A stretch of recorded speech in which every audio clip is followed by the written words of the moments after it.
కార్యదర్శి మధులక్ష్మి గౌడ్ గారికి, అట్లాగే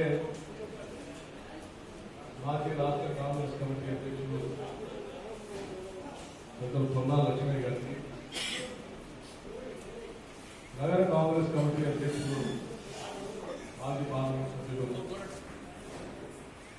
డాక్టర్ రంజన్ కుమార్ యాదవ్ గారికి, మాజీ కేంద్ర మంత్రివర్యులు డాక్టర్ బలరాం నాయక్ గారికి, ఆల్ ఇండియా కాంగ్రెస్ కమిటీ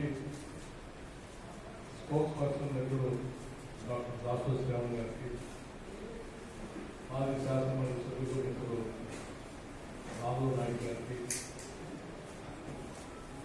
ఈ కార్యక్రమాన్ని ఉద్దేశించి మనందరితో మాట్లాడటానికి వచ్చినటువంటి మేధావి వర్గానికి సంబంధించినటువంటి ప్రొఫెసర్ విశ్వేశ్వర్ గారికి,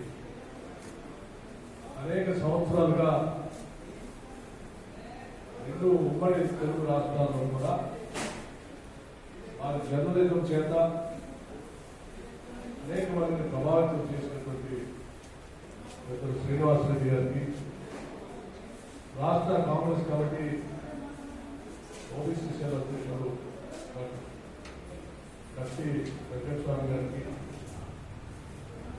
రాష్ట్ర కాంగ్రెస్ కమిటీ ప్రధాన కార్యదర్శి సోదరు అశోక్ దయాకర్ గారికి, ఇంకా స్పోక్స్ పర్సన్స్ చాలా మంది ఉన్నారు, వారందరికీ కార్యక్రమానికి ఇచ్చేసినటువంటి ఇతర మేధావి వర్గాలందరికీ కూడా సోదరుడు రాష్ట్ర కాంగ్రెస్ కమిటీ ఎస్సీ విభాగం అధ్యక్షుడు ప్రీతం గారికి,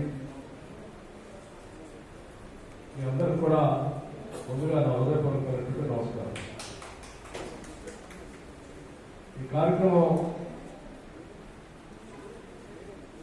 తెలంగాణ రాష్ట్రాన్ని ఇచ్చినటువంటి సోనియా గాంధీ గారి జన్మదినం రోజు ఏర్పాటు చేయడం నిజంగా అభినందించదగినటువంటి అంశంగా నేను భావిస్తున్నాను. ఎందుకంటే దశాబ్దాలు పోరాటం చేసి తెలంగాణ రాష్ట్రం తెచ్చుకున్నటువంటి ప్రజలు ఆశలు ఆకాంక్షలు రెండు కూడా ఈరోజు ఈ రాష్ట్రంలో నెరవేర్చలేదని చెప్పేదాంట్లో నాకు ఎటువంటి సందేహం లేదు. చాలా ఆశించి సోనియా గాంధీ గారు తెలంగాణ రాష్ట్రాన్ని ఇచ్చారు. అనేక ఒడిదుడుకుల్ని ఎదుర్కొని కూడా పార్లమెంట్ లో మెజారిటీ లేకపోయినప్పటికీ చేయాలనేటువంటి బలమైనటువంటి తపన కాంగ్రెస్ పార్టీకి లక్ష్యమైనప్పటికీ మిగతా వాళ్ళందరినీ కూడా ఒప్పించి తెలంగాణ రాష్ట్రం ఇచ్చినటువంటి సోనియా గాంధీ గారిని తెలంగాణ సమాజం మర్చిపోకుండా తెలంగాణ రాష్ట్రం ఉన్నంతకాలం వారిని గుర్తుపెట్టుకోవాల్సినటువంటి అవసరం ఉందని నేను ప్రగాఢంగా నమ్ముతా ఉన్నాను. వారు చాలా ఆశించి తెలంగాణ రాష్ట్రాన్ని ఇచ్చారు. తెలంగాణ రాష్ట్రం ఏర్పడితే మిగులు బడ్జెట్తో ఉన్నటువంటి తెలంగాణ రాష్ట్రంలో ఉన్నటువంటి వనరులన్నీ కూడా అందరికీ సమానంగా పంచబడతాయని ఆశించి తెలంగాణ రాష్ట్రాన్ని ఇచ్చారు. తెలంగాణ సమాజంలో ఉన్నటువంటి నిరుద్యోగ యువతీ యువకులకి అందరికీ ఉద్యోగాలు వస్తాయని ఆశించి తెలంగాణ రాష్ట్రాన్ని ఇచ్చారు. తెలంగాణ సమాజంలో ఉన్నటువంటి వెనుకబడినటువంటి వర్గాలందరూ కూడా సామాజికంగా తలెత్తుకుని ఆత్మగౌరవంతో బతికేటువంటి తెలంగాణ ఏర్పడుతుందని ఆశించి తెలంగాణ రాష్ట్రాన్ని ఇచ్చారు. తెలంగాణ రాష్ట్రంలో ఉన్నటువంటి వనరులు, సహజ వనరులన్నీ కూడా సమానంగా అభివృద్ధి పరిచి అందరికీ పెద్ద ఎత్తున ఉపయోగపడేటట్టుగా ఉంటుందని ఆశించి తెలంగాణ రాష్ట్రాన్ని ఇచ్చారు. చివరికి అంతిమంగా అసమానత లేనటువంటి సమాజం, అవమానాలు లేనటువంటి సమాజం, ఎన్కౌంటర్ లేనటువంటి సమాజం తెలంగాణ రాష్ట్రం ఏర్పడుతుందని ఆశించి తెలంగాణ రాష్ట్రాన్ని ఇస్తే మనం చెప్పుకున్నటువంటి ఈ అంశాలు ఏ ఒక్కటి కూడా గత 7 సంవత్సరాలుగా ఈ రాష్ట్రంలో ఇక్కడ కనపడట్లేదు. ఉద్యోగాలు ఏమైపోయాయో మనందరికీ తెలిసింది. నిరాశ నిస్పృహలతో ఈ రాష్ట్రంలో ఉన్నటువంటి నిరుద్యోగ యువత ఈరోజు పెద్ద ఎత్తున ఆందోళనకు గురై చాలా బాధపడుతున్నటువంటి సంగతి కూడా మనందరికీ తెలిసింది. అట్లాగే మిగులు బడ్జెట్ తో తెచ్చుకునే రాష్ట్రం వనరులన్నీ సమానంగా అందరికీ పంచబడతాయంటే ఉన్న వనరులే అంటే ప్రతి సంవత్సరం వచ్చేటువంటి వనరుల ద్వారా వచ్చేటువంటి రాబడే అది సమానంగా పంచబడకపోగా అది సరిపోదన్నట్టుగా 3.5 లక్షల కోట్ల రూపాయలు ఇంకా అదనంగా ఈ రాష్ట్రాన్ని తాకట్టు పెట్టి తెచ్చినటువంటి అప్పులు కూడా ఏమైపోయాయో తెలియనటువంటి ఆందోళన పరిస్థితుల్లో ఈ రాష్ట్రం నెట్టివేయబడింది. చివరికి ఈ రాష్ట్రం అప్పులు కట్టడానికి అప్పు తీసుకొని రావాల్సినటువంటి పరిస్థితిలో ఈ రాష్ట్రం ఈరోజు నెట్టివేయబడింది. ఎంతో అద్భుతంగా ప్రణాళికబద్ధంగా తయారు చేసి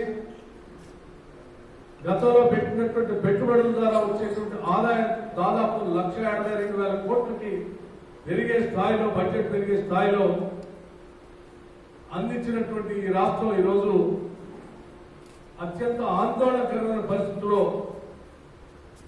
చివరికి రాష్ట్రంలో ఉన్నటువంటి ప్రజలకి ఉద్యోగస్తులకి జీతాలు కూడా ఇవ్వలేనటువంటి పరిస్థితుల్లో చేతులు ఎత్తేసి ఈరోజు రాష్ట్రానికి వస్తుందని. ఇది ఆర్థిక పరిస్థితి ఇలా ఉంటే కొన్ని వనరులైనా ఏమైనా ఈ రాష్ట్ర అభివృద్ధి కోసం ఉపయోగించారంటే నీళ్ల కోసం తపన పడినటువంటి ఈ సమాజం గురించి మొదలుపెట్టినటువంటి గత ప్రభుత్వాలు మొదలుపెట్టిన ఏ ఒక్క ప్రాజెక్టు కూడా ముందుకు పోనీయకుండా దాదాపు 70-80% పూర్తయినటువంటి ఇరిగేషన్ ప్రాజెక్ట్ ని మరీ ముఖ్యంగా డాక్టర్ బాబాసాహెబ్ అంబేద్కర్ ప్రాణహిత చేవేళ్ల ప్రాజెక్ట్ ని పూర్తిగా చంపి కేవలం 28,000 కోట్లతో పూర్తయ్యేటువంటి ఆ ప్రాజెక్ట్ ని దాదాపు 1,15,000 నుంచి 1,20,000 కోట్లకు పెంచి రీడిజైనింగ్ పేరుతో ఇవాళ రాష్ట్ర సొమ్మంతా కూడా లూటీ జరుగుతున్నటువంటి పరిస్థితి కూడా మనందరికీ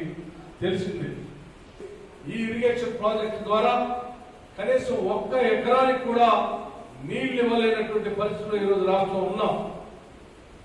ఆయన చెప్పేటువంటి కాళేశ్వరం ప్రాజెక్టు ద్వారా 1 ఎకరానికి కూడా ఈరోజు నీళ్లు అందివ్వలేదని చెప్పడానికి ఎటువంటి సందేహం లేదు.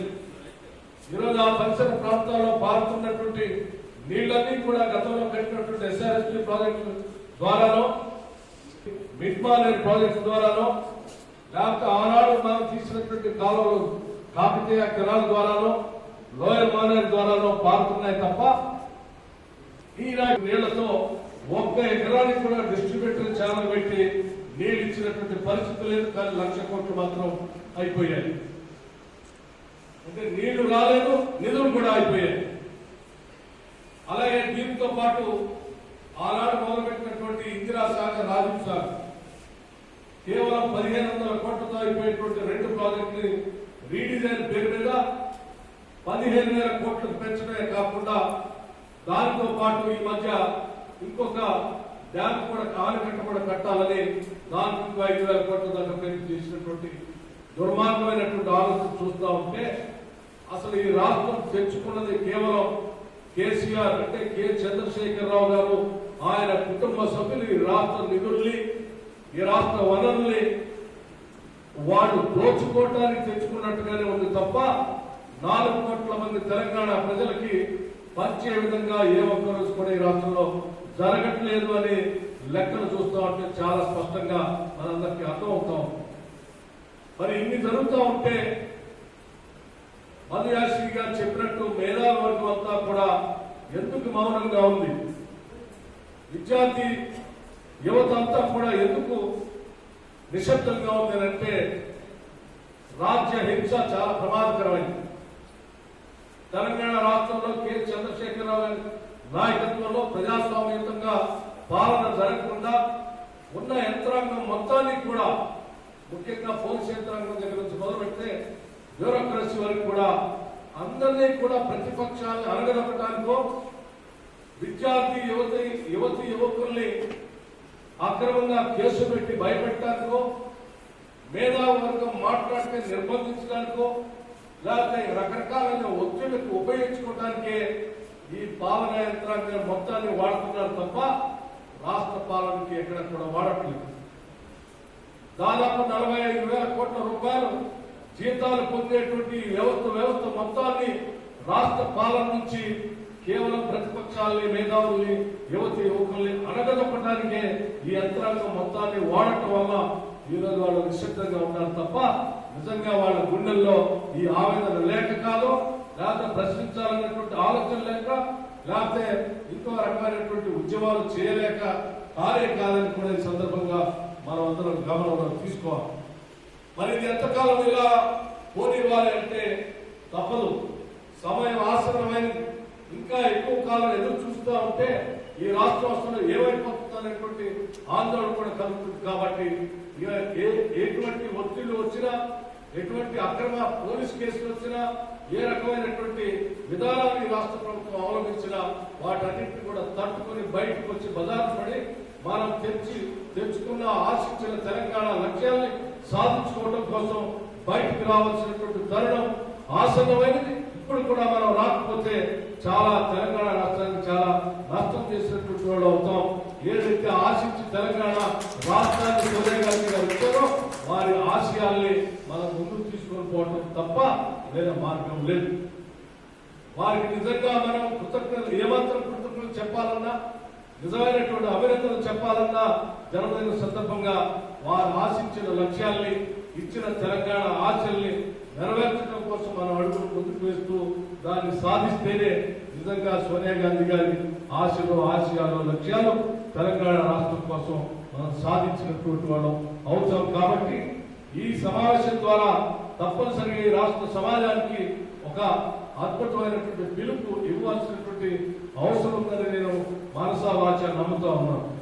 ఈ కార్యక్రమాన్ని ఏర్పాటు చేసి ఇటువంటి దిశలో నడిపించడం కోసం కార్యక్రమాన్ని ఏర్పాటు చేసినటువంటి మధు యాషికి గారిని నేను ప్రత్యేకంగా అభినందిస్తూ కార్యక్రమానికి నిర్దేశం చేయడం కోసం నాతో పాటు పాల్గొంచుకోవడానికి ఇక్కడికి వచ్చేసినటువంటి అందరికి కూడా నా హృదయపూర్వకమైనటువంటి ధన్యవాదాలు తెలియజేసుకుంటూ నేను పెద్దలు చాలా మంది మాట్లాడవలసి ఉంది కాబట్టి నేను ఇద్దరితో ముగిస్తానని చెప్పి సవినయంగా మనవి చేస్తూ సెలవు తీసుకున్నాను.